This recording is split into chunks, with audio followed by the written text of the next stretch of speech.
कैसे सरकारी दस्तावेजों में फर्जीकारी करते हुए सरकार को लाखों रुपए का चूना लगा दिया। सीएमएचओ भरतपुर और बीसीएमओ भुसावर से पूछना चाहता हूं, क्या आपको इस पूरे फर्जीवाड़े एवं भ्रष्टाचार की जानकारी नहीं है या होते हुए भी आप पर्दा डालने की कोशिश कर रहे हैं? मैं सरकार से और मंत्री रघु शर्मा जी के साथ सुभाष गर्ग साहब से भी पूछना चाहता हूं कि स्वास्थ्य केंद्र दरसोनी में इतना बड़ा फर्जीवाड़ा और भ्रष्टाचार हो गया और भरतपुर प्रशासन इस पूरे मामले को दबाने में लगा हुआ है, क्या आपको इस मामले पर संज्ञान नहीं लेना चाहिए?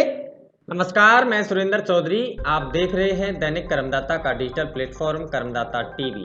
मुद्दे की बात में आज हम बात करेंगे प्राथमिक स्वास्थ्य केंद्र दरसोनी जिला भरतपुर की प्राथमिक स्वास्थ्य केंद्र दरसोनी में कर्मचारी व अधिकारियों ने आपस में मिलीभगत कर कैसे सरकारी दस्तावेजों में फर्जीकारी करते हुए सरकार को लाखों रुपए का चूना लगा दिया, जिसकी विभाग के जिम्मेदारों को जानकारी होते हुए भी अपने आंख, कान और हाथों पर ताला लगा लिया।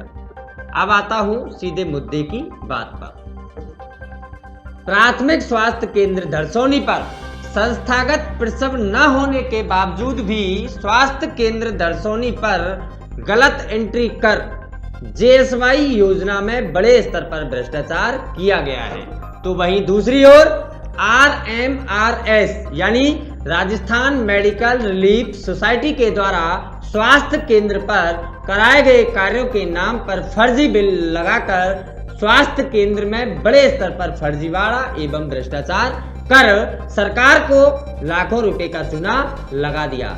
इसी स्वास्थ्य केंद्र से जुड़ा सबसे बड़ा सवाल, जिसमें राजस्थान सिविल सेवा नियम और सिविल सेवा आचरण नियमों की खुलेआम धज्जियां उड़ी, जिसमें स्वास्थ्य केंद्र दरसोनी की चिकित्सक व एक अन्य कर्मचारी के अस्पताल में भर्ती रहने के दौरान यानी एडमिट रहने के दौरान प्राथमिक स्वास्थ्य केंद्र दरसोनी के उपस्थिति पंजिका में हस्ताक्षर हो जाना विभाग की कार्यशैली पर बहुत बड़ा सवाल है।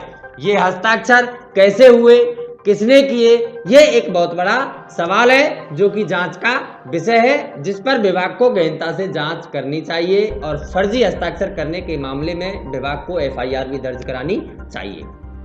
सीएमएचओ भरतपुर एवं बीसीएमओ भुसावर को जानकारी होते हुए भी इस पूरे मामले एवं फर्जीवाड़े पर पर्दा डाल रहे हैं।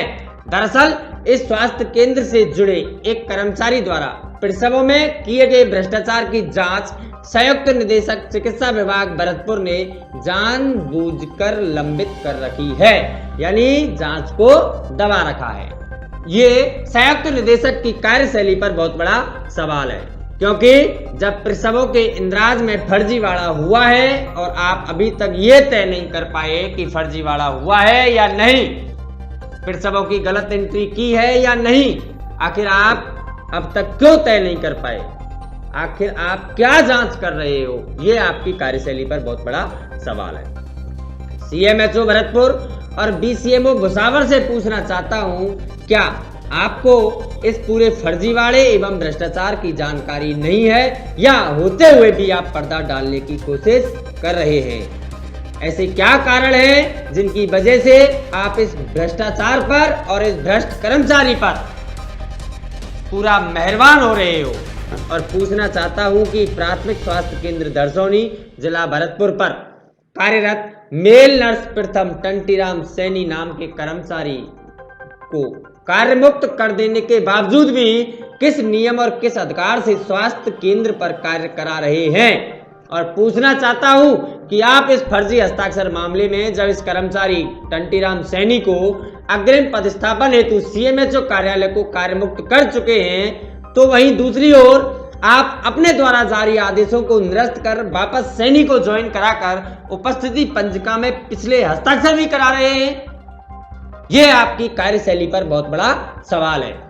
बीसीएमओ भुसावर, आपको आत्मचिंतन करने की जरूरत है कि आपकी क्या जिम्मेदारी है। आप एक भ्रष्ट कर्मचारी को बचाने में भरपूर कोशिश कर रहे हैं, आखिर क्यों? मैं सरकार से और मंत्री रघु शर्मा जी के साथ सुभाष गर्ग साहब से भी पूछना चाहता हूं कि स्वास्थ्य केंद्र दरसोनी में इतना बड़ा फर्जीवाड़ा और भ्रष्टाचार हो गया और भरतपुर प्रशासन इस पूरे मामले को दबाने में लगा हुआ है, क्या आपको इस मामले पर संज्ञान नहीं लेना चाहिए? मुझे लगता है कि आम जन के हित को ध्यान में रखते हुए आपको इस पूरे भ्रष्टाचार पर संज्ञान लेना चाहिए, क्योंकि भरतपुर प्रशासन इस पूरे मामले को दबाने में लगा हुआ है। अगले मुद्दे में इसी मामले को लेकर बड़ा खुलासा करूंगा। अब देखना होगा कि जिला कलेक्टर भरतपुर, संयुक्त निदेशक चिकित्सा विभाग भरतपुर और सीएमएचओ भरतपुर इस पूरे मामले की जांच कर दोषियों के विरुद्ध एफआईआर कराकर इनके विरुद्ध कार्रवाई करेंगे या फिर मामला सामने आने के बावजूद भी पर्दा डालने की कोशिश कर दोषियों को बचाएंगे। स्वास्थ्य केंद्रों पर कर्मचारी एवं अधिकारियों के द्वारा किए जा रहे प्रसवों में फर्जीवाड़े एवं आरएमएस के कार्यों में किया जा रहा भ्रष्टाचार के खिलाफ दैनिक कर्मदाता का अभियान जारी रहेगा और ऐसे भ्रष्ट अधिकारी और कर्मचारियों को एक्सपोज करता रहेगा। आज के मुद्दे में बस इतना ही। अगले मुद्दे में इसी स्वास्थ्य केंद्र को लेकर बड़ा खुलासा करूंगा कि कौन कौन अधिकारी और कर्मचारी इस मामले को दबाने की भरपूर कोशिश कर रहे हैं। तब तक के लिए नमस्कार, धन्यवाद।